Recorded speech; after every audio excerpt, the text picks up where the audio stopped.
Shadow Gambit, the cursed crew. Is it worth a buy? Let's read the words of the developer. Welcome to the Lost Caribbean. In this stealth strategy game, join a ghost ship with a living soul and assemble a cursed pirate crew. Embrace magical powers to defy the menacing army of the Inquisition, who stand between you and the mysterious treasure of the legendary Captain Mordecai. This is made by Mimini Games, who made Desperados 3, which I gave Game of the Year a few years back. A brilliant turn-based strategy game. Actually, my bad, I didn't give it Game of the Year. I gave it runner-up for Game of the Year. Half-Life Alyx won Game of the Year in 2020. But Desperados 3 was a brilliant game, and that came runner-up. Now, this, I've only had today to play on it. They were very nice, and they sent me a key.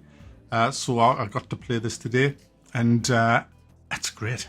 I hate stealth games, I really do. It's no surprise to people who've been watching me for years. You know I don't like stealth. This, as much as I still don't like stealth, this made stealth fun, because the characters that you have, that you unlock as you go through the game, have some insanely fun powers, and the way you can synergize them to work together is really good. It's probably the best part of the game, to be honest. The story's nothing to write home about.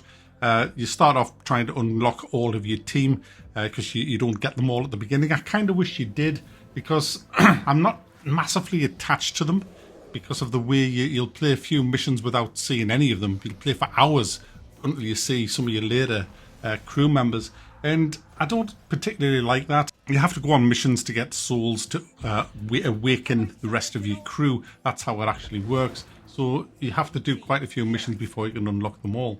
Then you decide who you're taking when you go out on the different missions.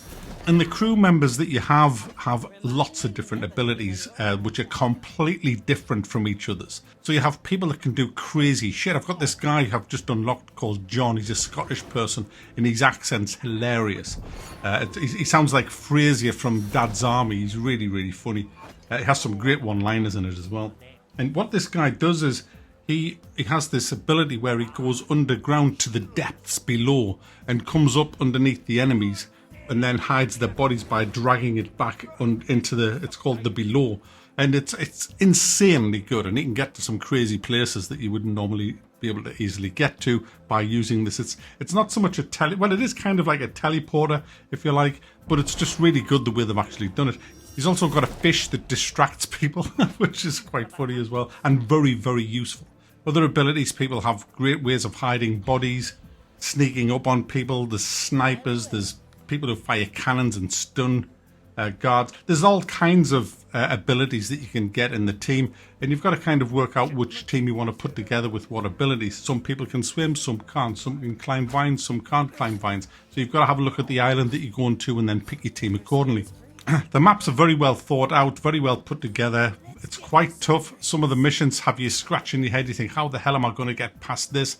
And then when it all comes together, and you're executing your plan, it's just great when you pull it off. You can press I'm using the mouse and keyboard. You can press the shift command. You can rebind your keys, by the way. You can press the shift and that will pause the game. And in that time, you can set multiple people to do things at exactly the same time. Then you press execute and they'll all move at the same time doing the particular task, so you can take 2 or 3 people down at the same time, which is really cool.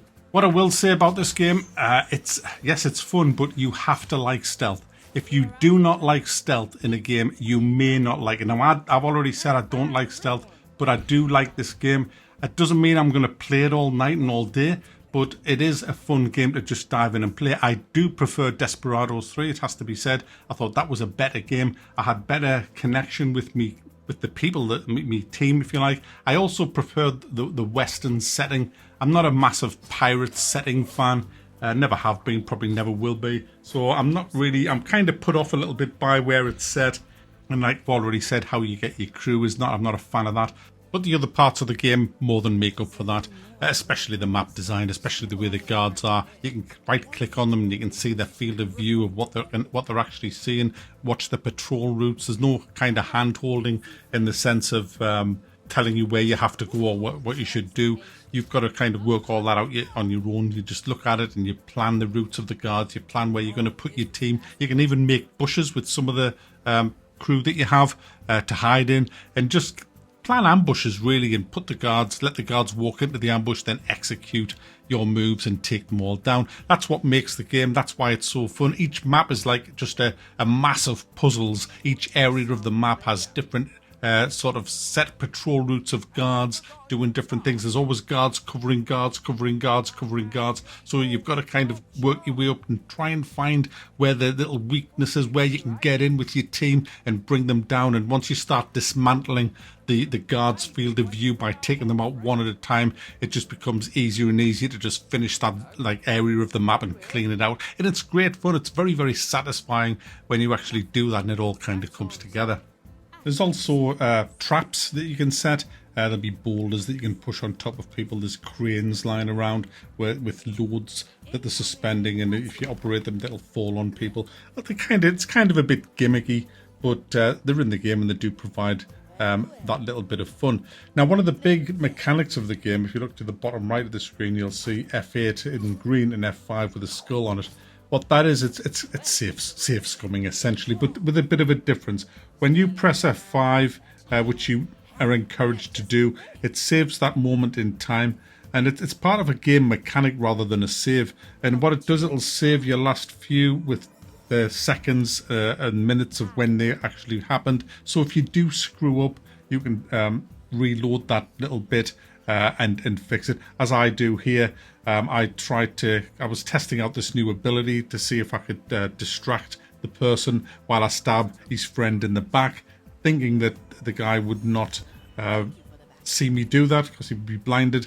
It didn't work as planned, but I had saved it just before, and when I go out to actually stab him in the back, his mate sees us and shoots me. So a quick press of F8 remedied that situation, and then I was able to do a completely different tactic by bringing one of the other guys in, and we stabbed them both in the back together.